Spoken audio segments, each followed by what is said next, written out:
Hi guys, in this video we are going to learn how to create Chrome logo in Adobe Illustrator. Let's get started.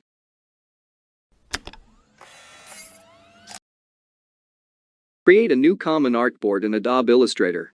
Select the ellipse tool and draw 3 ellipses with width and height 309, 135, and 112 pixels.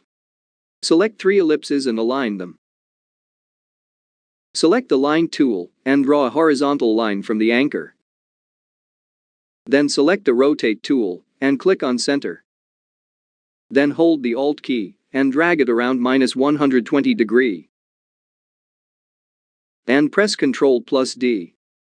Select all the objects and then select the Shape Builder tool and click on 3 shapes. And enter the following RGB values. Then select the center ellipse and go to Fill and enter the RGB value 3D80B5 and click Enter key. Select the outlines and remove the stroke. Do the same for whole logo.